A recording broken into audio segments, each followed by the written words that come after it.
exciting twists and dives. Spoilers for the week of July 21st, 2025. Hello, dear readers. If you're a longtime fan of Days of Our Lives like many of us over 65, you know how this beloved soap opera keeps us on the edge of our seats with its heartfelt stories, family dramas, and unexpected surprises. This week, starting Monday, July 21st, 2025, promises a whirlwind of emotions in Salem. We'll see brave young women taking charge, old rivalries heating up, and families facing tough choices. I'll break it all down for you in a clear way, expanding on the key events so you can follow along easily. Let's dive into the drama, day by day, and explore how these storylines unfold with more depth and excitement. Monday, July 21st. A daring escape and desperate searches. The week kicks off with high-stakes action as two clever young ladies, Holly Jonas and Ari Horton, refuse to play the role of helpless victims, kidnapped and held captive. These girls aren't waiting for a knight in shining armor. Instead, they hatch their own bold escape plan, using their wits and friendship to outsmart their captors. Imagine the tension building as they whisper ideas in the shadows, hearts pounding with fear and determination. Holly, with her quick thinking, might spot a loose window or a hidden tool, while Ari draws on her inner strength to keep them both calm. Their bond shines through in these moments, reminding us how true friends can face anything together. Meanwhile, back in Salem, the search is on. Rafe Hernandez, the dedicated police commissioner, teams up with Tate Black to track down the missing girls. Tate, played by Leo Howard, starts off thinking he and Doug 3 can handle the rescue alone, but their clumsy attempts lead to mishaps that only make things worse. Picture Tate stumbling over clues or arguing with Doug, their incompetence adding a layer of frustration to the urgency. Realizing they need real help, Tate joins forces with Rafe, hoping to play the hero. But here's the dramatic irony. The girls don't need saving in the way these men think. They're smart, capable, and already steps ahead, turning what could be a damsel in distress tale into a story of empowerment. This situation hits home hard for Gabby Hernandez, who's on the brink of a breakdown worrying about her daughter Ari.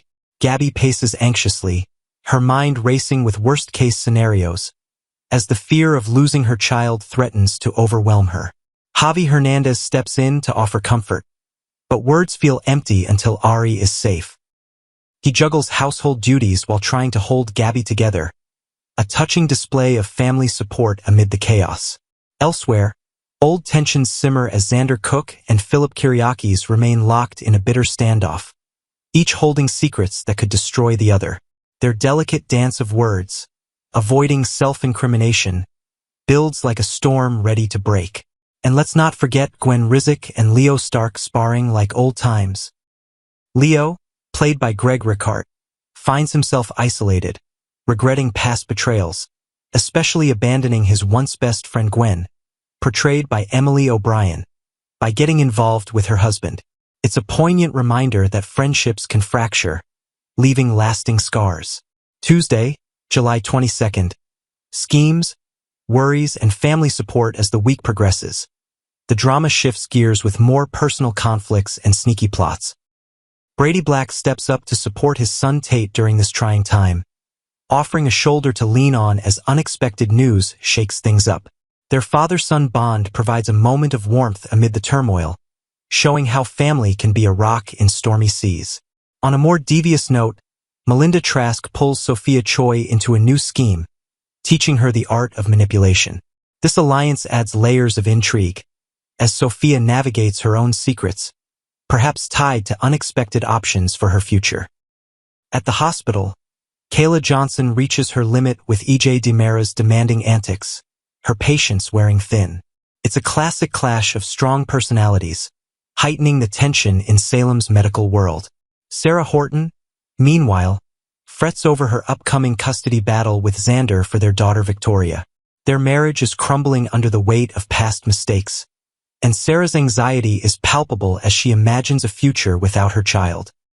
Xander, now Victoria's full-time caregiver, faces his own challenges, but a glimmer of hope appears later in the week.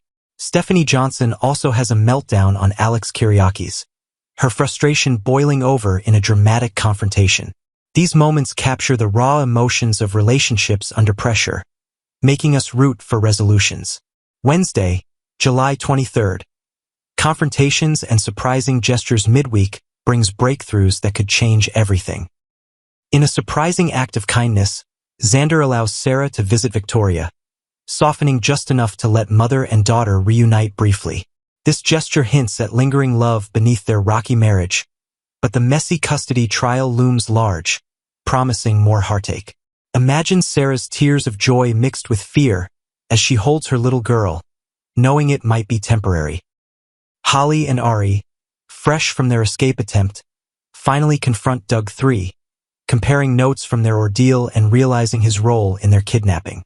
The friends' anger flares as they uncover betrayals, including Doug's hidden feelings for Holly that he never shared with Ari before they dated. It's a heated exchange full of revelations, underscoring themes of trust and honesty in young love. Sophia delivers a stunning twist to Brady and Tate, leaving them reeling.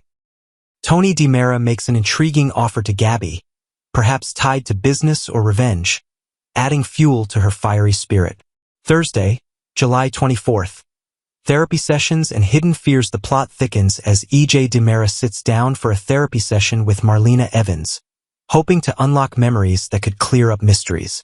This delicate process builds suspense, especially with Marlena's own health concerns bubbling under the surface. Gwen makes a shocking discovery that turns her world upside down, possibly linked to her past with Xander or ongoing feuds. Paulina Price confides her worries to Abe Carver, sharing fears that weigh heavily on her heart. Johnny DiMera's trial begins, ramping up the courtroom drama with high emotions and potential surprises. The stakes are enormous, testing family loyalties in ways that could reshape alliances. Friday, July 25th. Rivalries reignite and emotional goodbyes. The week wraps up with explosive confrontations and heartfelt farewells.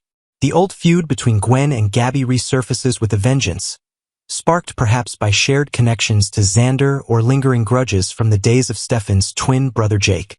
Their animosity, thawed work relationships aside, erupts in dramatic fashion, reminding us how past hurts can resurface like old wounds. Doug 3 and Julie share a bittersweet goodbye after a bitter breakup, fulfilling a promise to Tate. Doug agrees to leave town once Tate helps pay off his debts, ensuring he leaves Holly and Ari alone. It's a moment laced with regret and finality. Susan Banks tries to aid Johnny in his trial, bringing her quirky energy to the rescue. Marlena suffers a health scare, heightening the worry for her loved ones. Finally, Sarah confides in Brady, opening up about her deepest concerns. Wrapping up the week's drama, reflections on friendship, family, and feuds. This week in Salem is a roller coaster of empowerment, betrayal, and reconciliation. From Holly and Ari's courageous escape to the resurfacing tensions between Gwen and Gabby, every storyline draws us in with its depth. Leo's loneliness after betraying Gwen highlights how friendships can fade, while Xander and Philip's stalemate shows the peril of hidden secrets. The custody battle between Xander and Sarah tugs at the heartstrings, emphasizing the pains of fractured families. As we watch these characters navigate their trials, it's a reminder of life's unpredictability.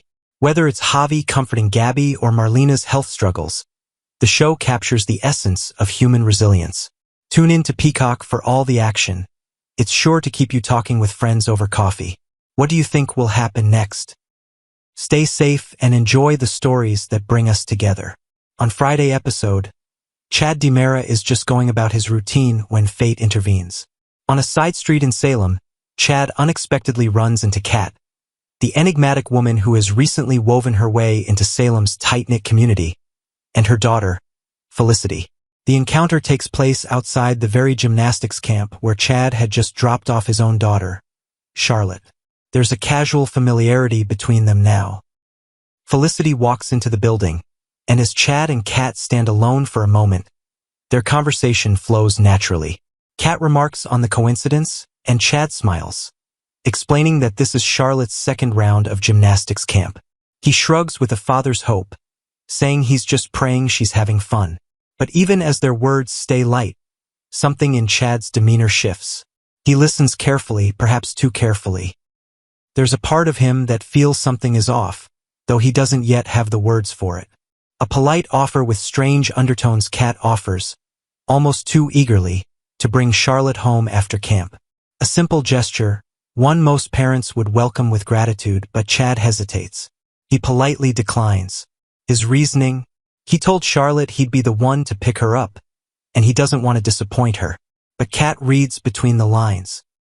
"You don't trust me with the kids," she says, half joking, half serious. Chad reassures her with a quick smile and a firm tone. "It's not that at all. I made a promise, that's all." Still, the moment hangs awkwardly in the air. Kat lets it go, but her smile doesn't quite reach her eyes. To smooth things over, Chad invites her to grab coffee while they wait for the girls. It's a kind offer, but also a strategic one. He wants to talk, maybe learn more. An uneasy calm over coffee, they take seats in the town square, sharing drinks and small talk. Kat chats about how busy her schedule has been lately, work, errands, Felicity learning to drive. Chad chuckles, empathizing with the chaos of parenting teenagers.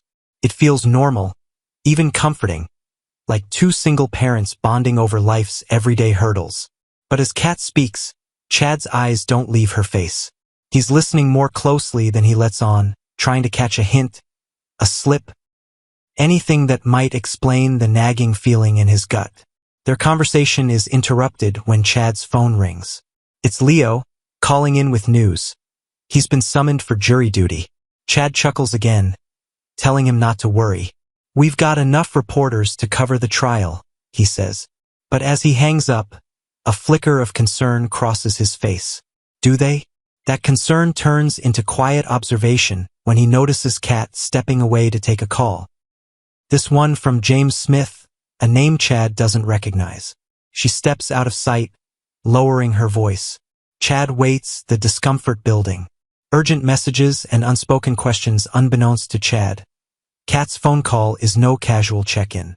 She's received a message from Rafe Hernandez, the top cop in Salem and someone she's apparently been working with in secret. Rafe is sending her pictures of someone or something critical, and it's urgent. He wants her to use ISA resources to locate the individuals in those images. The situation is clearly serious. Kat returns to the table, her face a little more serious now, her smile slightly more forced. She tells Chad she needs a favor. Could he pick up Charlotte and Felicity from camp? She has to handle something. Chad agrees without hesitation, but he watches her walk away with narrowed eyes. She said very little, too little. And for someone who just needed a break for work, her tone carried too much weight. Chad knows what it feels like when someone's hiding something. He doesn't say anything out loud, but his expression says it all. Something is not right with Kat. Back at the station, a scene of confusion and conflict. Meanwhile, the storm is building elsewhere. At the Salem police station, Rafe is trying to make sense of the situation. He's reviewing the photographs and beginning the tedious process of editing them for clarity. Whatever was captured in those images, it's serious enough for him to call in backup and to loop Kat into the mission. Sean Brady joins Rafe, bringing news that they've spoken to the guy, presumably a suspect or witness, but it's gone nowhere. The man isn't talking. Emotions flare. Tate, standing by and clearly involved in some capacity, begins arguing. Sean jumps in, frustrated. "You should have said something earlier," he snaps. Rafe tries to intervene, but tempers rise quickly. Doug is nearby, watching the exchange with growing concern. These aren't just misunderstandings. This is a sign that the case is unraveling. Then, a new twist. Kat calls Rafe again. Everyone else has already left, but she's following a new lead. She claims to have found the location, a breakthrough. But how? And at what cost? Questions without answers. The episode ends not with resolution, but with deeper uncertainty. Chad is still reeling from his unsettling interaction with Kat. Rafe is racing to stay ahead of a case that's spinning out of control. And Kat, the one person who may have the answers, is slipping away, one vague excuse at a time. Chad doesn't have proof, but he has intuition. He knows something's off. Maybe it's the calls. Maybe it's the way she's always stepping away at the most critical moment. Maybe it's just the instinct of a father who's been through too much to ignore the signs. What is Kat hiding? And is Chad right to be suspicious? Or is he about to push away someone who's actually trying to help? Final thoughts as the puzzle pieces begin to shift into place. It's clear this story is far from over. Kat may not be the person she claims to be. The photos Rafe sent her, the emergency location she's discovered, and her strange behavior all suggest she's entangled in something far deeper, perhaps even dangerous. One thing is for sure, Chad DiMera is paying attention. And in Salem, that can be the difference between betrayal and survival. Stay tuned because the truth is coming, and when it does, it might change everything.